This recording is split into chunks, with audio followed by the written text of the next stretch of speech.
Yo tengo miedo que no aceleren los vasos de agua y usted le quiere meter 2 botellas con eso. No lo veo, no lo veo. Gracias, licenciado. Gracias, señor, por su participación. Licenciado Fidanza, ¿qué opinión desde la sociología tiene usted de los movimientos que se están produciendo en América Latina, pero también en otros lugares del planeta, como Hong Kong, Líbano, París, por lo masivo de su envergadura? ¿Qué semejanza ve entre sí, entre esos movimientos? ¿Qué razones percibe usted?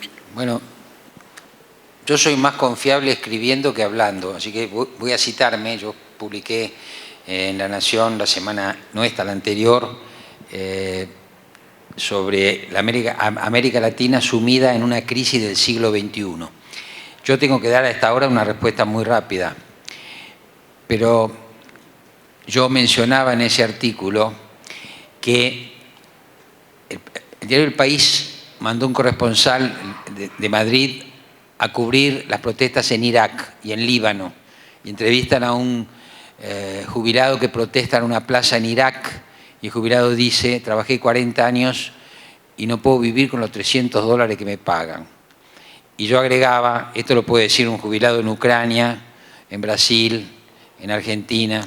Entonces hay una gran hipótesis que habrá que ver, pero que es una de las cosas que más mencionan las personas que analizan este tema, que son los resultados dispares de la globalización, que han generado progreso y han potenciado a los sectores mejor provistos en cada una de las sociedades nacionales, pero que han dejado a luz de distancia a los sectores menos favorecidos, con menos educación, con menos capacitación, con ubicaciones geográficas menos favorecidas, etc.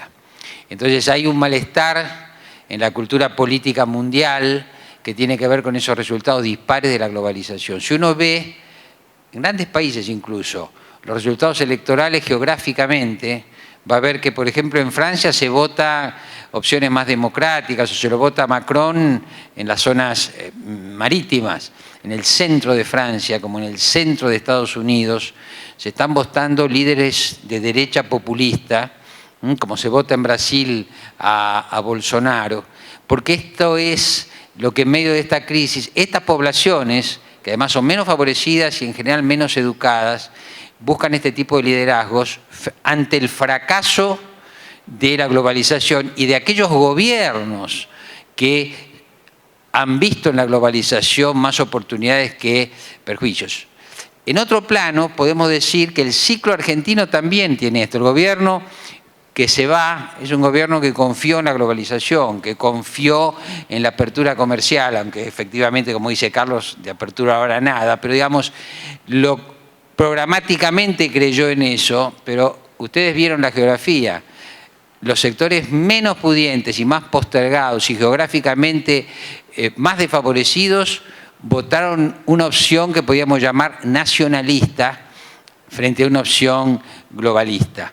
Entonces yo creo que estos son los hechos que atraviesan todos estos fenómenos de malestar mundial. Ahora voy a citar, sin embargo, a un gran politólogo de los orígenes, Alexis de Tocqueville, que decía que para los historiadores de cualquier manera no estaba fácil la situación, porque no alcanzan las explicaciones generales, sino que siempre las explicaciones satisfactorias son una combinación entre causas generales y causas particulares. Así que podemos decir esto en términos generales. Después tenemos que ver en cada sociedad. Así como, por ejemplo, hasta acá, hasta el día de hoy, a esta hora, los argentinos estamos resolviendo estos malestares de una manera democrática y civilizada. Cruzando la frontera, hay problemas gravísimos, hay violencia, ¿no es cierto? Y hay todas estas cosas que son muy tristes para la democracia. Bueno, tenemos que ver causas generales, que son algunas de estas que yo planteé, y luego las causas particulares de cada sociedad. Gracias, licenciado Fidanza. Don Carlos Melconian, esta va bajo la línea de flotación. En el hipotético caso que fuese nombrado ministro de Economía el 10 de diciembre, ¿cuáles serían sus principales medidas? Que es la semana que viene, de diciembre. ¿Qué cree que? ¿Qué cree que invente de acá la semana que viene? No, en otra ronda, en otra ronda. No hay medidas. Muy bien, licenciado. ¿Quién hizo esta pregunta? Licenciado Fidanza.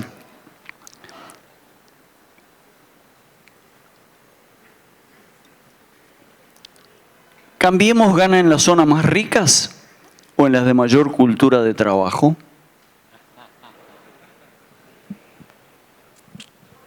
Muy inteligente la pregunta, pero a ver, qué desafío.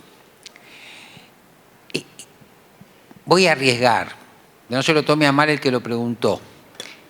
Esa pregunta tiene por detrás estos argumentos, a mi modo de ver, que alimentan la grieta.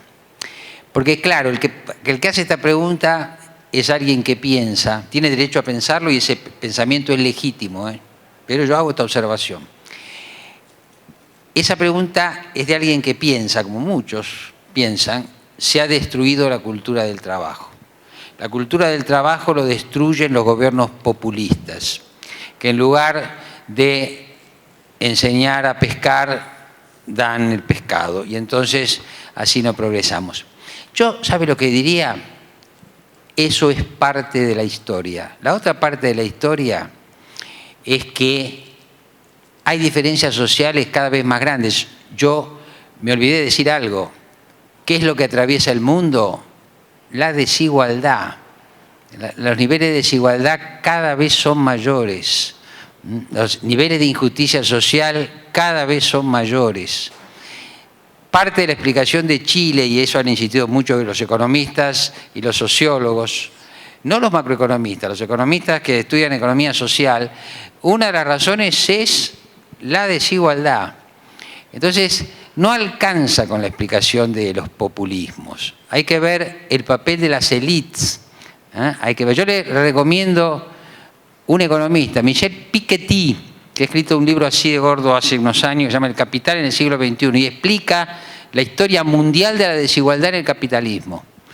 Entonces, cuando nosotros pensamos en determinadas poblaciones de la Argentina, cuando nosotros pensamos los problemas estructurales de la Argentina, no alcanza para explicar los defectos del populismo, que el populismo los tiene. Pero el problema me parece que es mucho más complejo. Es un problema de las élites, es un problema del capitalismo y es un problema de la incapacidad de estas élites para ser más generosas, no moralmente generosas, sino racionalmente generosas, para que el reparto de la riqueza sea mejor. Y por cierto, después habrá que votar y habrá que tratar de combatir determinadas políticas que a uno no le convencen. Pero no creo, y respondo, no me parece que sea que había una mejor cultura de trabajo donde se votó a Cambiemos. A Cambiemos se lo votó por algo que es muy respetable, por razones no económicas. Poblaciones más educadas que valoran aspectos no económicos porque están en condiciones de valorarlo. Porque si uno come, tiene casa y tiene trabajo, tiene cubierta una cantidad de angustias que le permiten sobre esa base pensar otras cosas. Hasta que muchos millones de argentinos no tengan sus necesidades básicas aseguradas, no les pidamos que piensen más allá de esa angustia de todos los días.